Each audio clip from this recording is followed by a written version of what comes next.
Hey everyone, thanks for joining us today for our webinar, Spireon's Journey Away from BI into a Data Platform. My name is Jake Yos. I'm a lead data analyst here at Looker, and I'll be your host and moderator for the webinar today.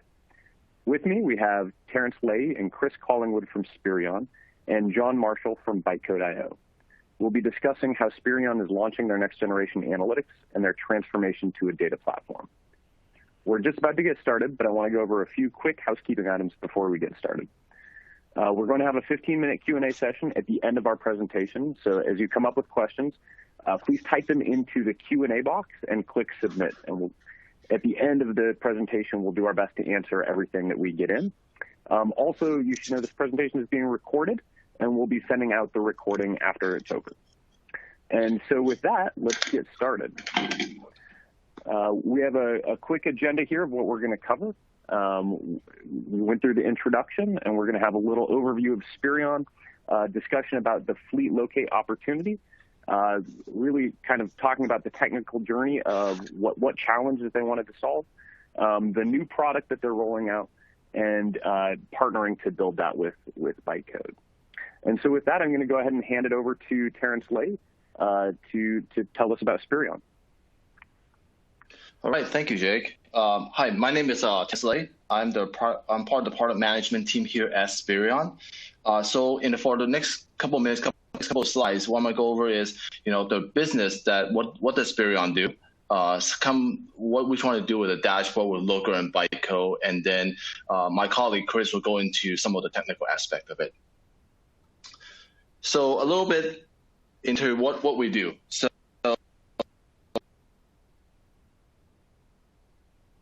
and insight from connected vehicles to help business run smarter and people drive safer. What that means is that we try to harness the power. We have a platform we call Inspire that collects a lot of the data we have, and we help customers be more efficient, better protected, and more profitable. We actually, in our company, we have 4 different segments, and I'll go through each of the segments, what we do. So the first segment we have, and you can see on the lower left-hand corner, is what we call Gold Star. And what we do in that segment is basically we do protection for buy here, pay here dealer and lenders, and and it's a solution that extended loan performance and reduced service costs to the auto lenders. So what happened is we provide a GPS to the loan officers, and they place it in cars when they loan it out to customers. The next segment we have is what we call Kahu, and that's for franchise dealers. And how that helps our customer, our franchise dealership, is that it provide connectivity to the vehicles as customers are test driving and finding out, and they can and the dealers can actually see which vehicle is being test drive, how frequently, and which vehicle has been idle for a very long time. And afterwards, it actually provides a service to the person who purchased the vehicle in terms of some high-level telematic capabilities. The next segment that we actually provide service to is what we call fleet locate for a fleet operation. And that is basically what we do in terms of vehicle-wise. And this is actually the segment that we'll be going in depth today. And in this segment, what we do is for fleet managers. And what I mean by fleet manager and fleet operation is, for example, Cox Automotive or something like Comcast, where they have a lot of vehicles, a lot of working vehicles for their technicians or whatever that might be. We provide a telematic solution inside those vehicles, and the fleet manager can actually see how those vehicles are doing, whether or not the driver is driving too erratically, too much speeding, too much hard acceleration, hard braking, and also whether or not they've been idling for too long. For example, going to sitting in the side of the road for too extended period of time, not operating. And this helps in terms of improving driving performance as well as operation for the company. And the last segment that we provide service for is what we call for trailer and assets. So we provide a telematic solution for trailers that you see on the highways that move cargoes for customers such as UPS or Dollar General. And actually inside those trailers, we provide not only the location where they're at, but we actually have very advanced sensor in there that tells you, for example, whether or not the door is open or closed, the temperature, as well as some of the newer features that we have where it actually tells you whether or not there's cargo inside or out inside the trailer or not. So those are the 4 segments we are, but as I mentioned before, for this deep dive, we're going to go in further depth in terms of the fleet operation.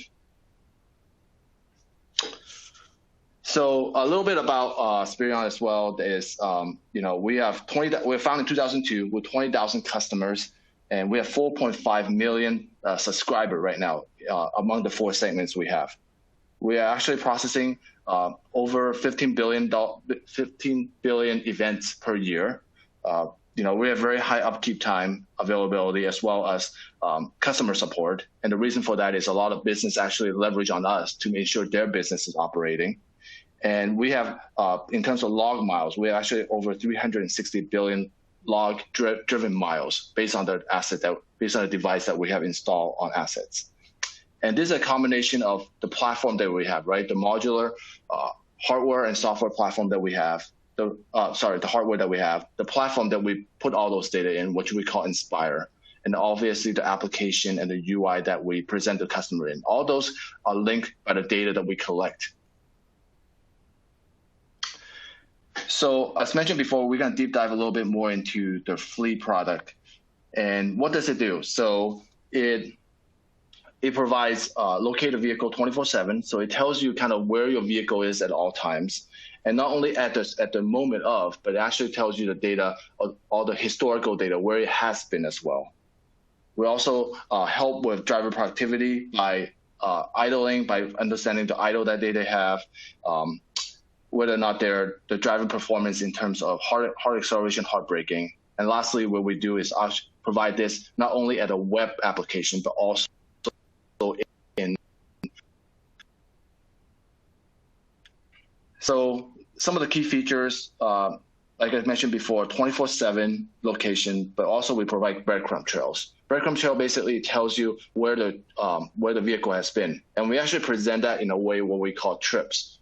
And in the fleet world, the way that we calculate a trip is basically when the ignition turns on and ignition turns off. So you can actually see not only where they've been, but for example, the vehicle has ignition on at 8 in the morning and is stopped at 8:30. So you can kind of constitute a trip. And that's important because it tells you in this trip how many miles they've driven, how fast they've driven, what kind of hard acceleration, hard braking they may have, how much idling is inside the trip. So you can see the data not only at the event level, but also at a much higher summary level as well. And that comes into play, as mentioned, in driver behavior. We also, we have this feature called geofencing and landmarking, where a fleet manager can say, let's just say, put a landmark around sites where the driver should be working at, or sites where the driver should not be going. And based on those landmarks, we can provide either a report or alert in terms of whether or not a driver has been inside those landmarks. We provide a mobile application, as mentioned. We actually also monitoring the speed of the vehicle as well to see if they're speeding against the posted speed that has been designated on the road. And lastly, we offer add-on features such as fuel card to find out fuel economy of how the vehicle is doing. So the whole point we're coming to this is we're actually in the process of launching a revamp of this application. So we have a web application and a mobile application, and both of those are getting revamped this current year. And that's in what you see in front of you, actually a screenshot of what we are pushing to our customers today on the web app side. As you can see, as I mentioned before, on the right-hand side, this whole entire breadcrumb trail showing in terms of trips-wise. It tells you, how long the trip, when the trip starts, when the trip stops, and some intelligent information within that trip. And what you see in front of you is one of the features that we also have as well as what we call driver card. It will tell the fleet manager if Joe or Chris or whoever who's driving this vehicle, how he's driving over the extended period of time. For example, the last 30 days, last month, last 3 months. And it will give him a score based on whether or not they've been speeding, whether or not they have too much idling, or whether or not they have too much hard acceleration, hard braking. And all those terms I use quite frequently, hard acceleration, hard braking, all those elements are very important for what we want to do in our dashboard, because this provides a view in terms of how they've done, but we also want to see how the overall fleet is doing, and that's where the dashboard really comes in. So as I mentioned, we have this new app. So we want to, in a sense, to also leverage some more and more newer tool as a way to present this dashboard we're doing. And that's where we kind of look into leveraging Looker and ByteCode as well.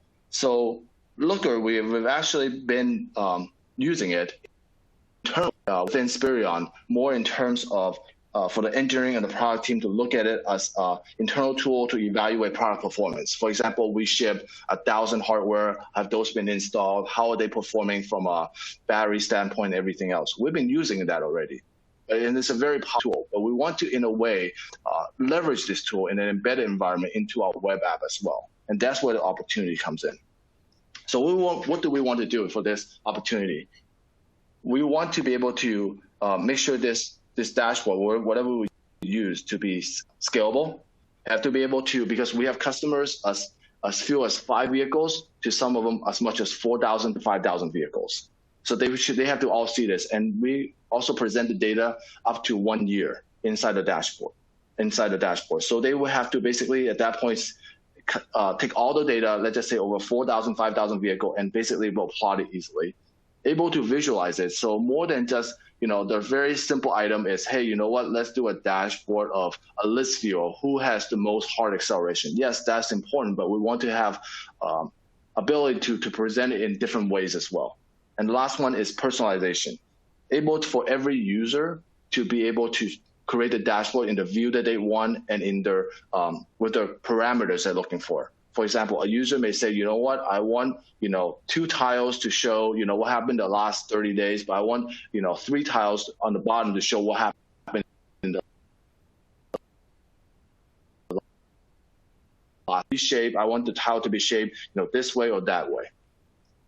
So providing that, we have a tool. What is this trying to solve for the customers?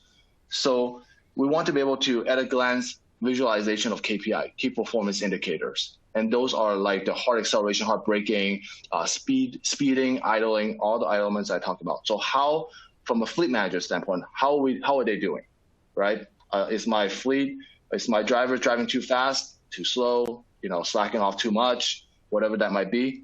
Able to drill down to specifics. Why do we have this problem, right? So I know that now, based on this dashboard, I can see that we have we have a lot of idling. Well, why do we have this problem? Who is creating all this problem? So you're able to drill in and see a specific driver or location where all this is happening. Able to visualize this on a map, right? Where are we having those problems? Is this mainly at their Los Angeles division, or is it mainly at their Houston division? Whatever that might be. In the historical trend line, are we doing better or worse compared to a month ago, 6 months ago, whatever that might be? So here's kind of the challenges we want to solve for the customers.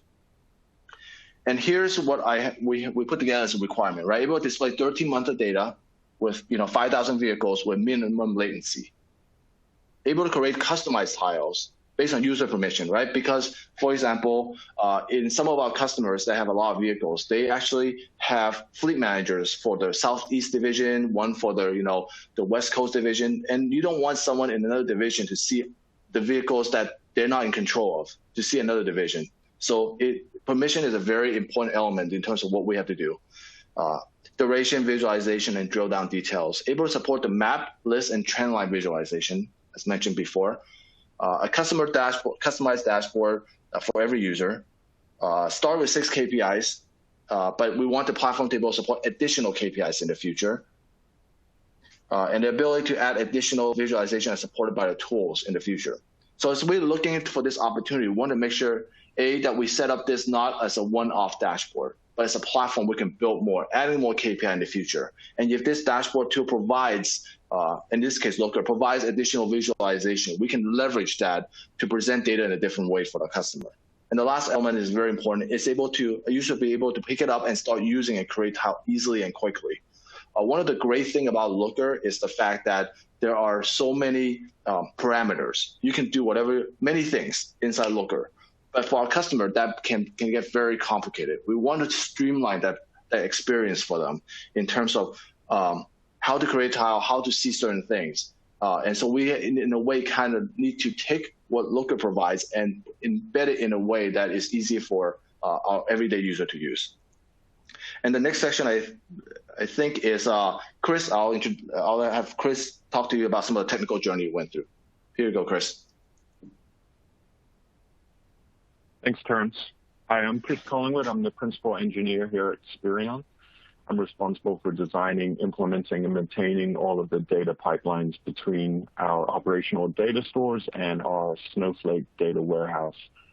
And so basically what this means is pulling in all of the data that all of our web applications, all of our services, all of our telemetry services brings in to the systems that Terrence described earlier, our Inspire platform, and then brings it out into the data warehouse where it's accessible for analysts, and this is what Looker is using to access as data.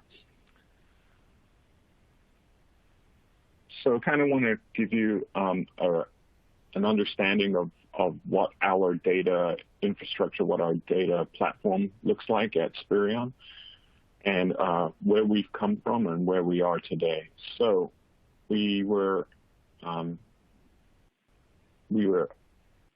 faced with a lot of challenges in the early days of Spireon. We had all of these disparate data sources all over the place, and just for an analyst to find out a basic question, it was very hard for them to go and search for an answer for these questions, because the answer may be a composition of data of insights from different data sources across the Inspire platform.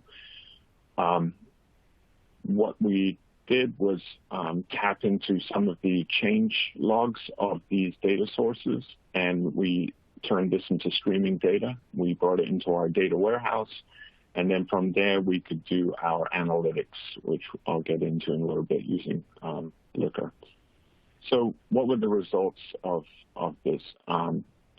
Initially, one of our largest operational data stores is Mongo. This is a huge cluster originally containing all of Spireon's history from its inception. And this was very expensive, keeping all of this data around to do ad hoc queries. On top of that, it was very difficult for analysts to get to this data. They would have to learn an arcane query language, which Mongo provides to access the data. And it was just very cumbersome. We're now potentially running long-running queries against a production operational data store, which could impact the other production systems that are doing transactional work against it. So this was a very unfortunate setup. But what we've managed to do over the last few years is reduce the dependency for analytics on Mongo. We've been able to place shift this off of Mongo into Snowflake. This gives us everyone that knows SQL access to this data. They just need to understand how the data is laid down there. And it's almost real-time data. So in the past, we've gone through several iterations of our data warehouse rollout. In some cases, it was up to 2 days behind real-time. With our latest inception of our data warehouse, we're down to 30 seconds. So this is kind of the data that's driving some of the analytics that Terrence got into earlier.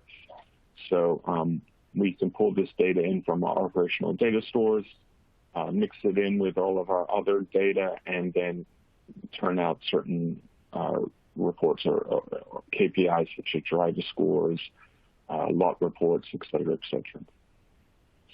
And so what we've really done is, instead of customizing a lot of these tools, we're really leveraging what these tools give you out of the box. So with Snowflake, we're able to scale up and scale down dynamically. With Looker, we're able to abstract away the underlying data through models and views and present them in a simple drag and drop presentation, so people can build their own widgets, their own reports, et cetera, et cetera. So what the Spireon stack looks like, we have lots of operational data stores as we have been decomposing our monolithic applications. We've been building more and more microservices. More and more microservices mean more and more data sources. So we're using an ETL tool such as Alooma, Fivetran to pull this data out of these operational data stores and stream them into Snowflake in an almost near real-time fashion using snow pipes, and we're also using Snowflake change streams. So we're able to get data that is being created in our operational data stores into our data warehouse in a matter of seconds or minutes. Once this is in our warehouse, we can then start to do interesting things such as prepare the data, validate it, arrange it in such a way that it makes sense for the consumers of this data. And then Looker is able to tap into this and have near real-time data displayed on the dashboards.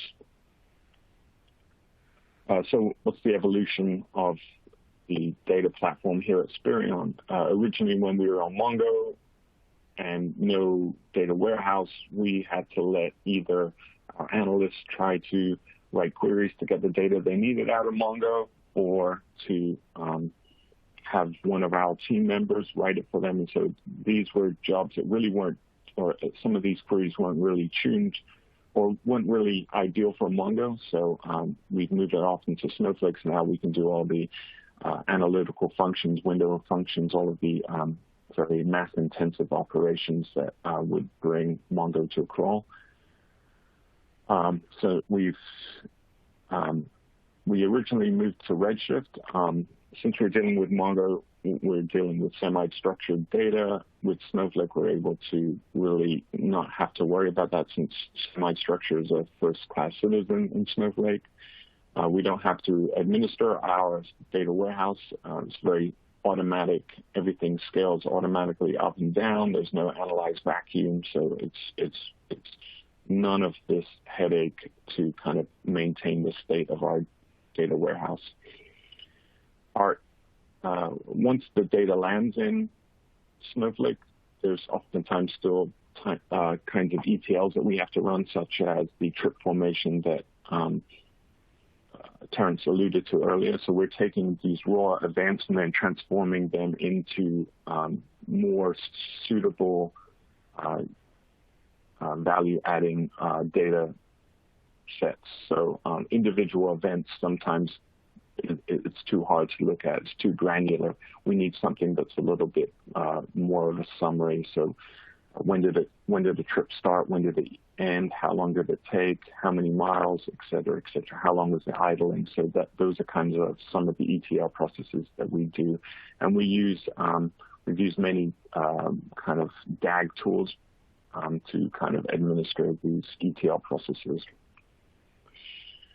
And then once all this data is ready, we want to leverage out-of-the-box solutions to kind of deliver some of this valuable data instead of having to write reporting engines and custom queries and what have you. And that's where Looker comes into play again.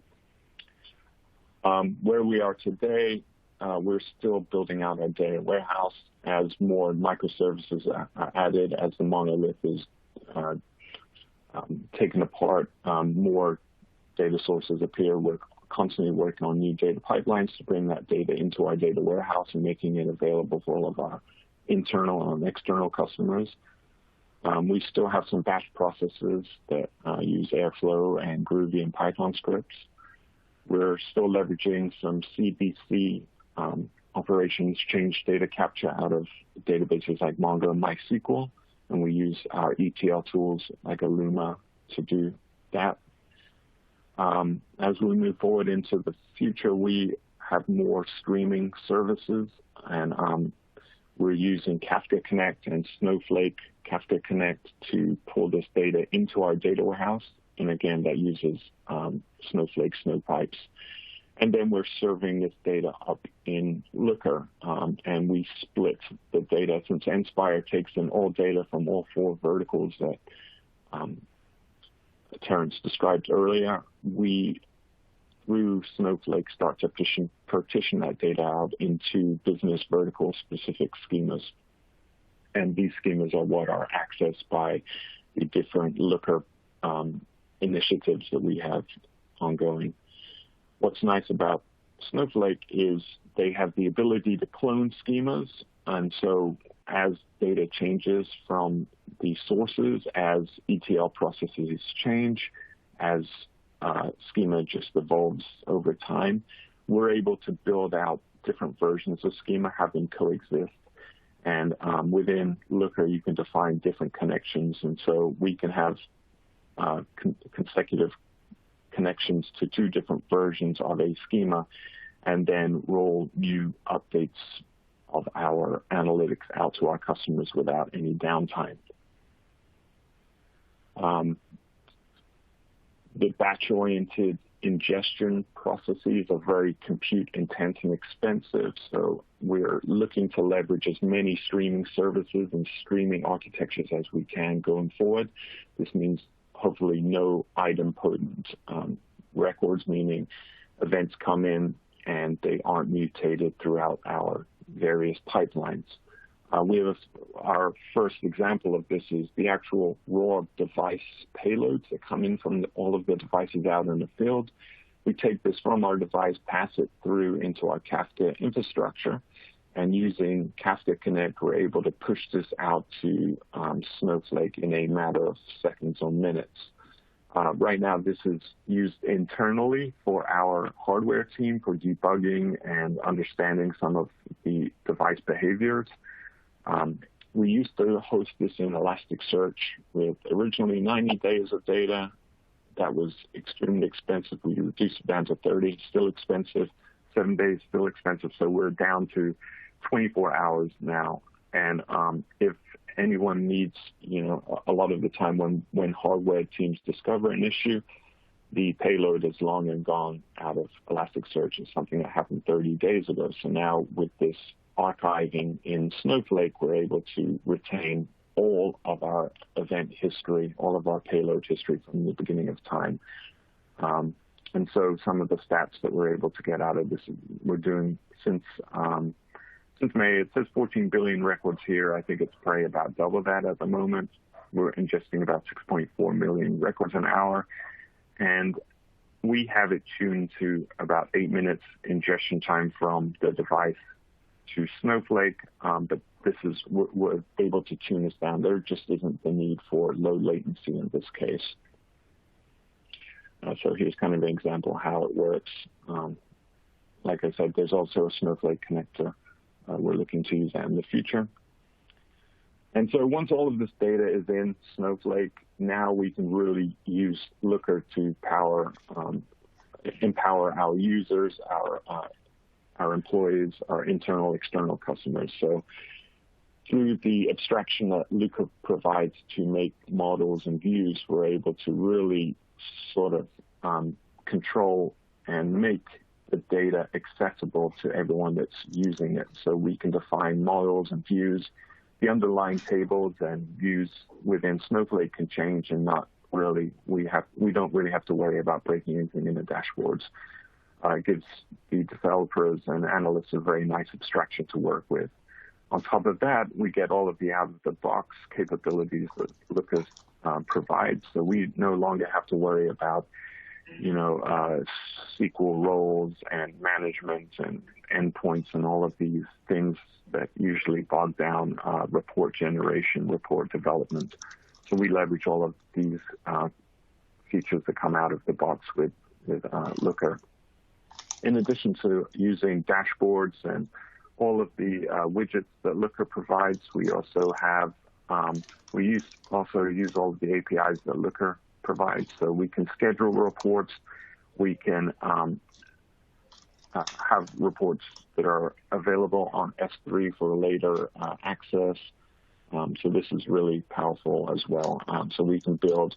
We don't have to use widgets in these cases. We can just invoke an API from within our applications and not have to worry about building custom schedulers, custom report engines.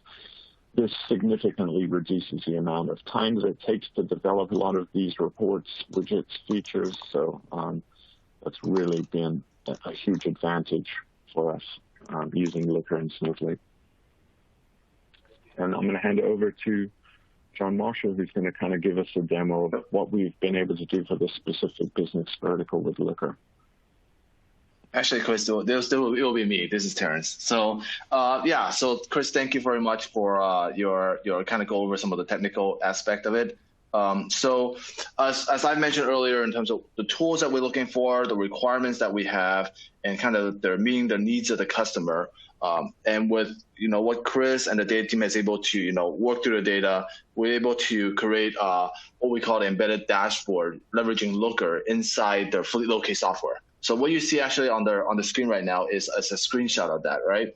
So we're able to scale to support enterprise customers, able to customize the dashboard per user. So what you see right now in front of you is how one user's dashboard look. The size of the tiles can be changed, the location of the tiles can be changed, and obviously the visualization as well, right? We focus on the metrics and vehicle that's most important to each person. So you can set up each tile to be of the entire fleet, a group of vehicles, or just one vehicle.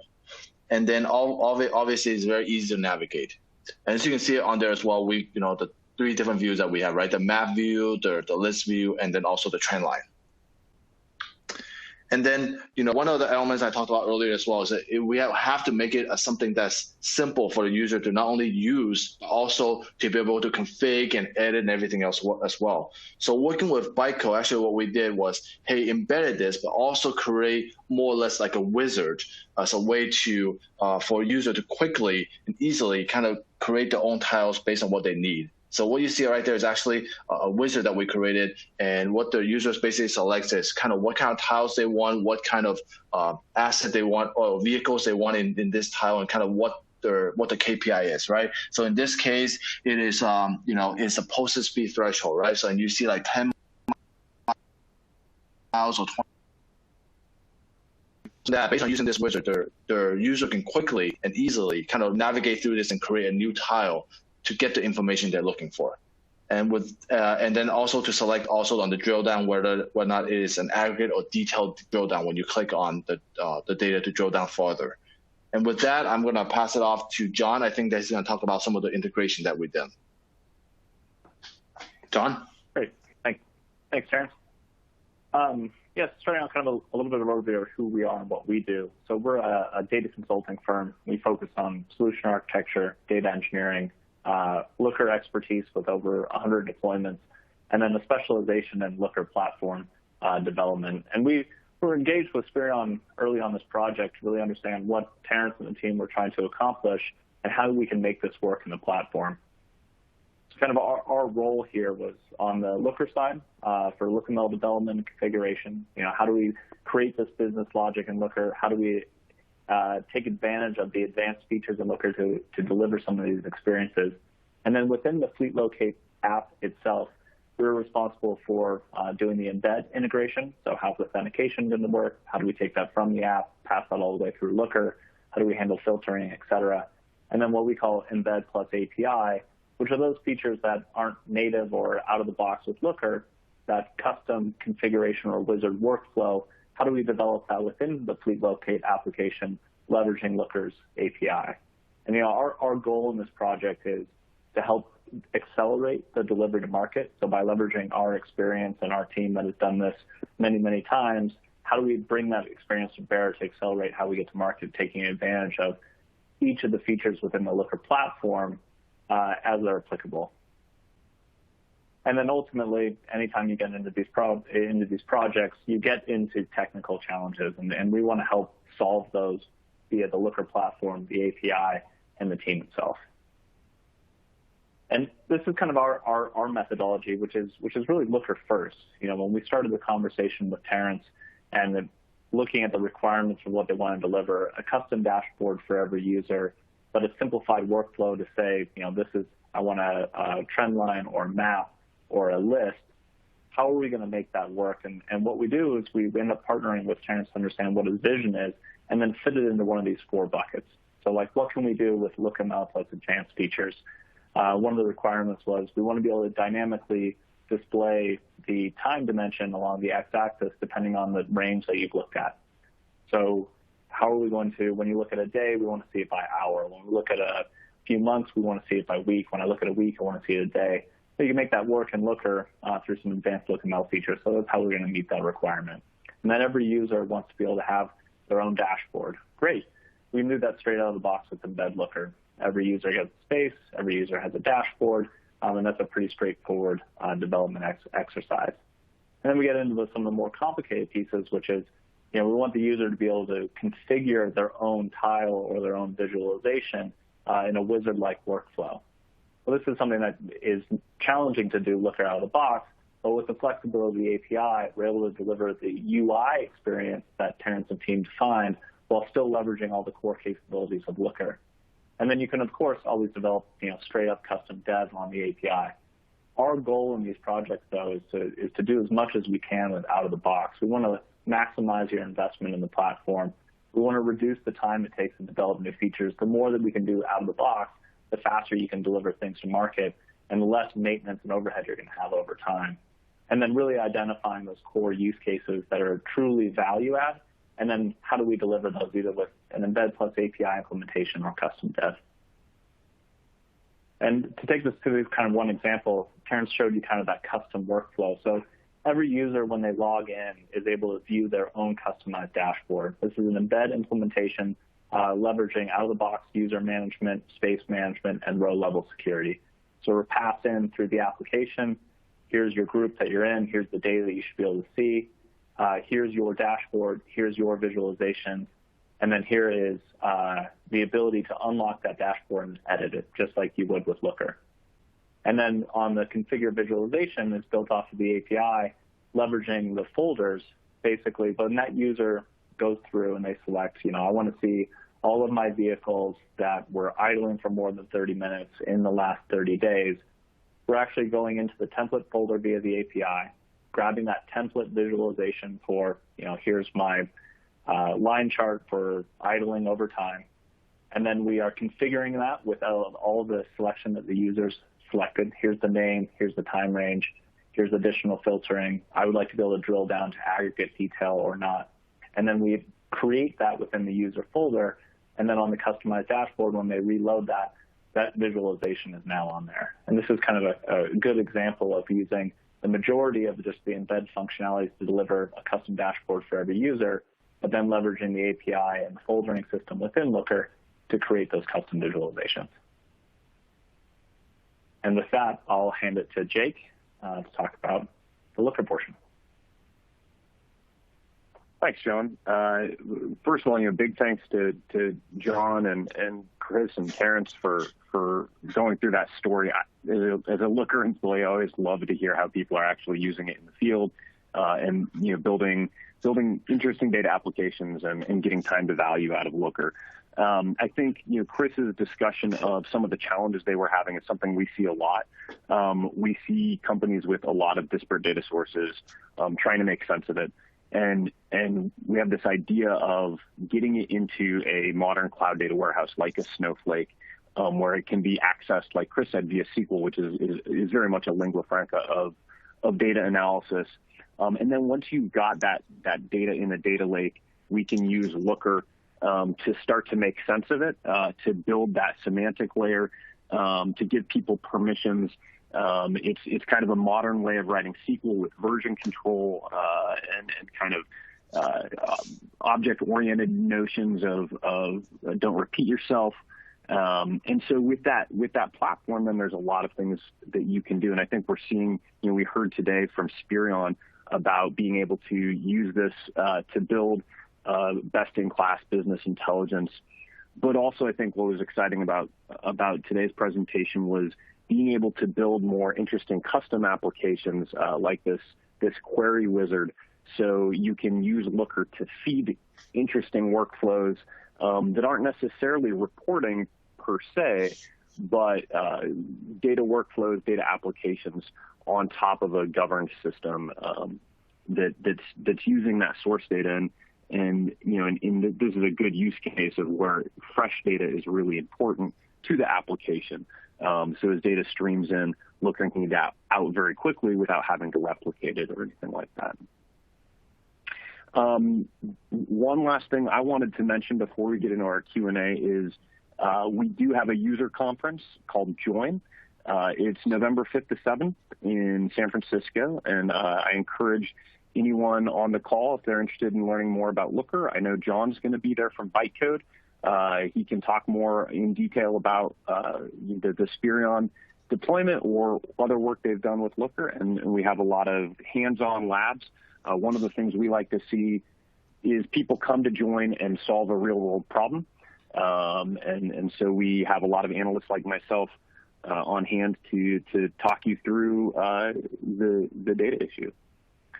So that's really all I had on the Looker end. So we're going to go to Q&A now.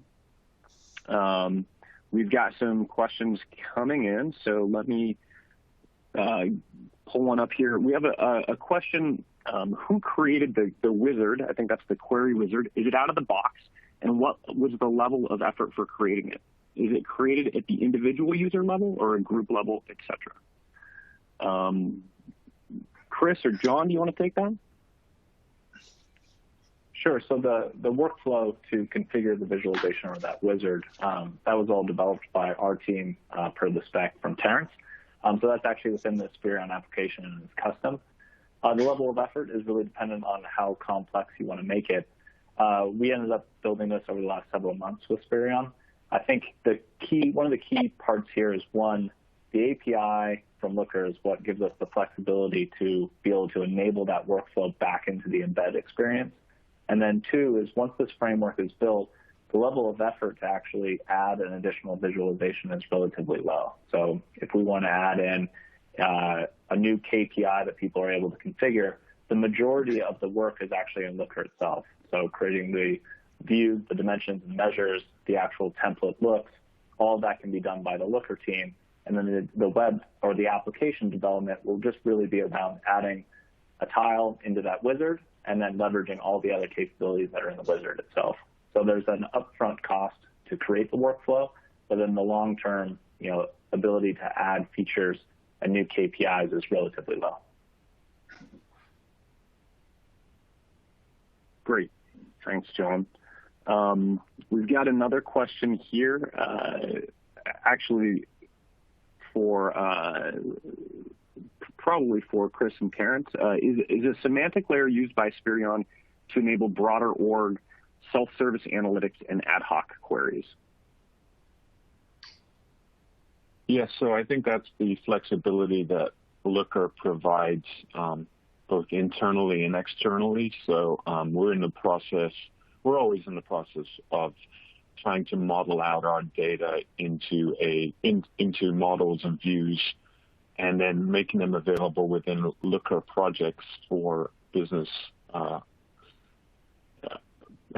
business to be able to assemble, the dashboards and reports and KPIs and all of the internal types of reporting that they want to do.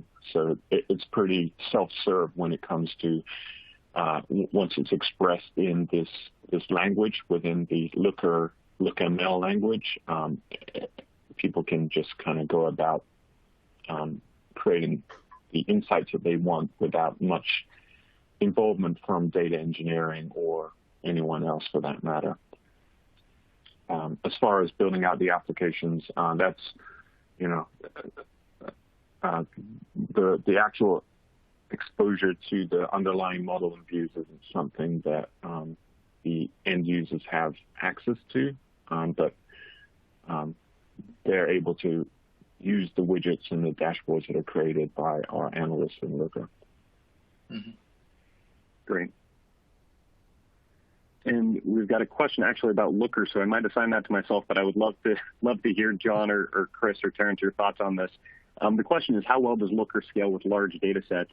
Example, 1 million rows.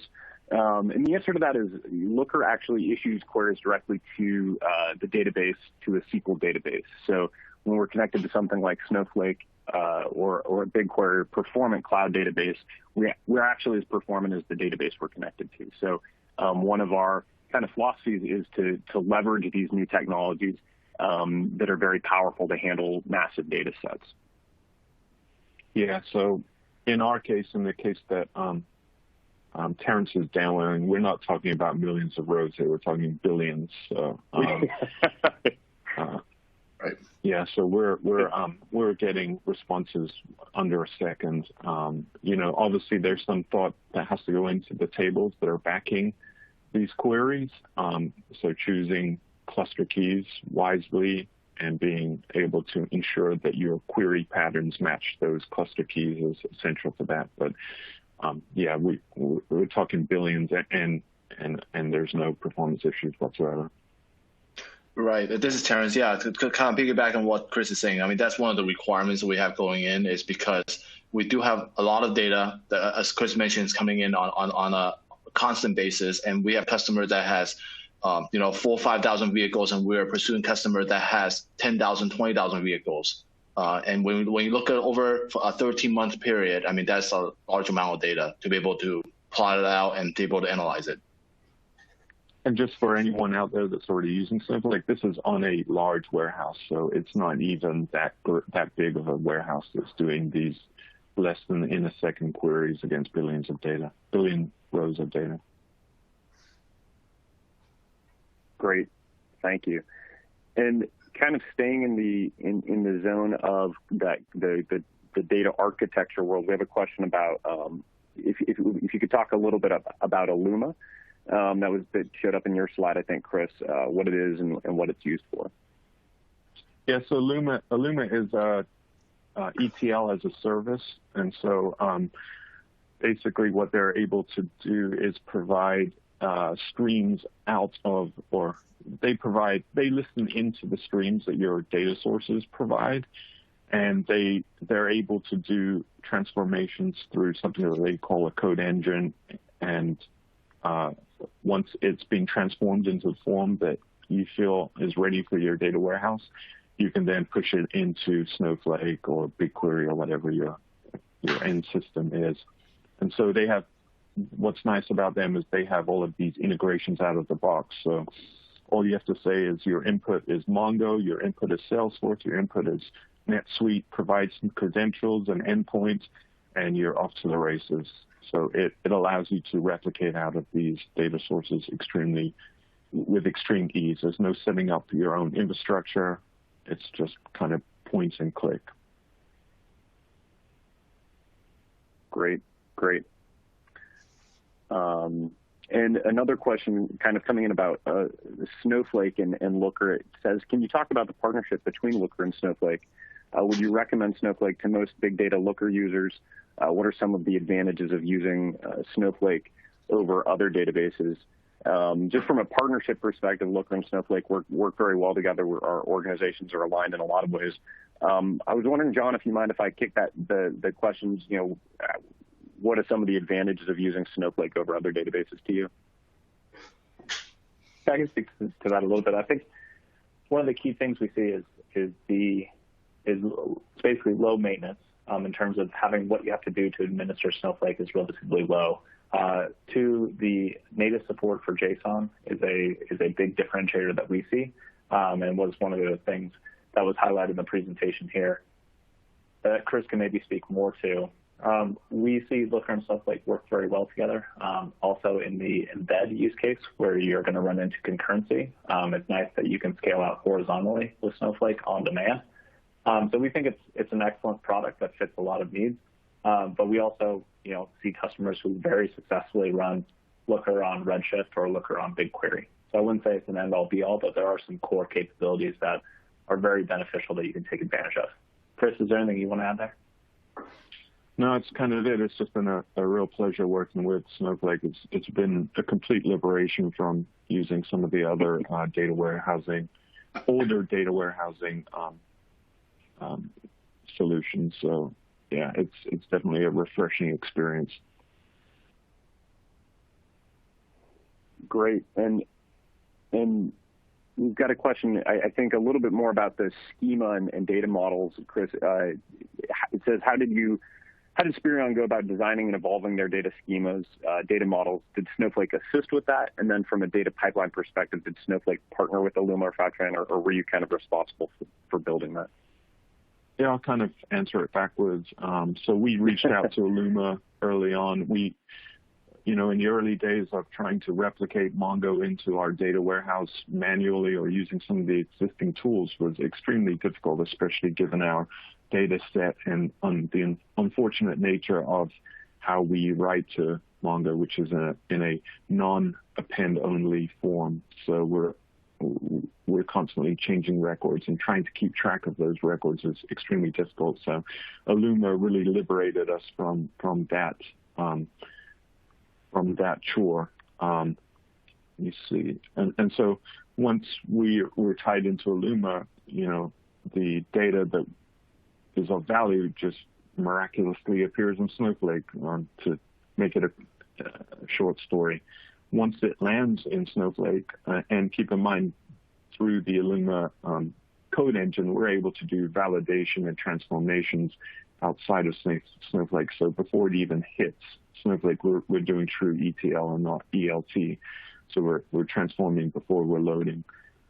Once it lands there, we have a little bit of work to, as I kind of pointed out earlier, partition that data up into the business vertical that it belongs to.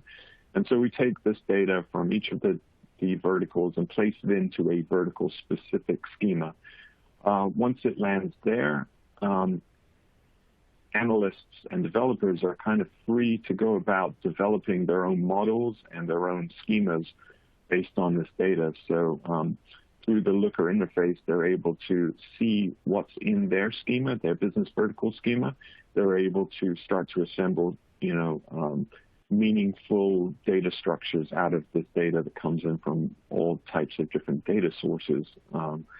So there's still definitely a partnership that goes from the extraction all the way up to the visualization. There's a communication between the data engineers and analysts that entire way through. But they're really liberated from having to worry about how the data gets to Snowflake or gets to Looker. That's not a concern of theirs anymore. So it's really up to the analyst to kind of drive the value out of the data at that point. Yeah, I think that makes a lot of sense, and that kind of ability for different roles, that the analyst to really be doing analytics as opposed to data engineering, I think seems to be compelling.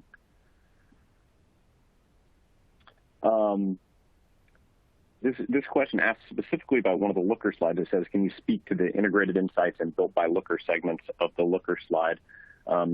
Since that was my slide, I'll answer it, but again, would love to hear feedback from the rest of the panel.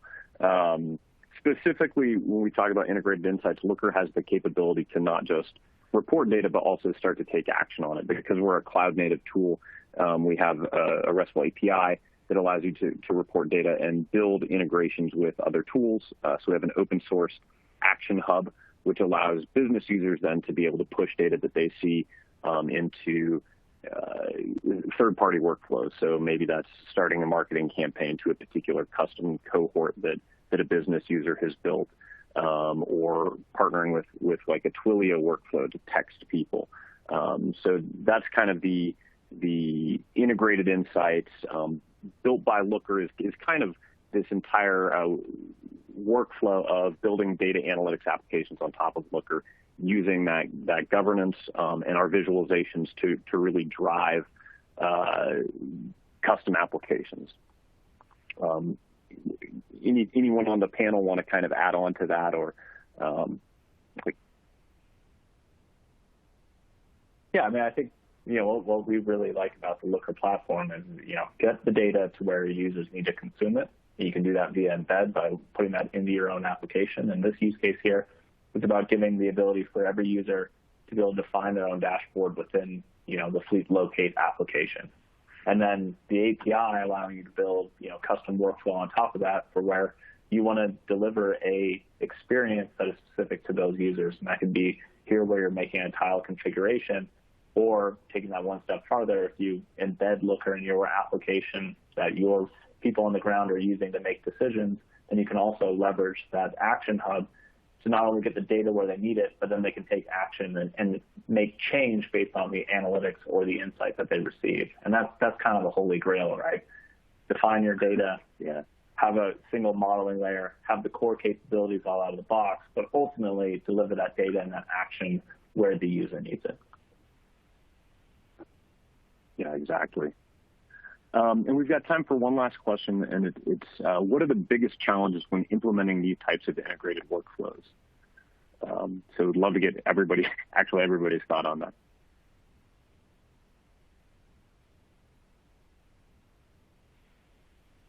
I can start there, and I'll probably hand it to Terrence or Chris. But I think it's about for us, it's about finding that line of here's the vision and here's the requirements. How much of this can we fit out of the box so that we can leverage our investment in the platform and take advantage of the features being released every month after that? And then what are those pieces that we can take advantage of the API and the flexibility to deliver something unique, but finding that right balance to meet the requirements. I think that's a close partnership between Looker, us, and the customer and the client to really understand how we're going to deliver that experience in the most efficient way. Yeah, this is Terrence. I completely agree with that. I think the big items that we, like I mentioned in my slides, we have used Looker previously internally, and it has a lot of features and tool sets and everything else. But how do we get it to a point where when it's displaying in our embedded UI, that those extra button that it's great when you know exactly what you're doing as an analyst to click on, but in the embedded environment we don't want to show those elements, right? And how do we work with the ByteCode team and the Looker team to make sure that what we implemented is not going to be broken next time if Looker were to have a new version, a new feature come out, but at the same time provided it's simple enough for the user to just pick it up quickly. I think that's a lot of the work between ourselves, Looker, as well as ByteCode. I would have a kind of biased answer. I think the data wrangling upstream is the biggest challenge when doing these workflows. Really, Looker and Snowflake don't get in your way to do a lot of this work, which is nice. So, I would say that's the biggest challenge. Well, great. Thank you all for that answer, and thanks again, Chris and Terrence and John, for presenting today and presenting that really great story of Spireon's journey, kind of a way not just from a reporting tool, but also kind of into this more custom application sense. And with that, that actually brings our webinar to a close. So thank you to the audience for joining, and we will be sending out this recording later. Thank you.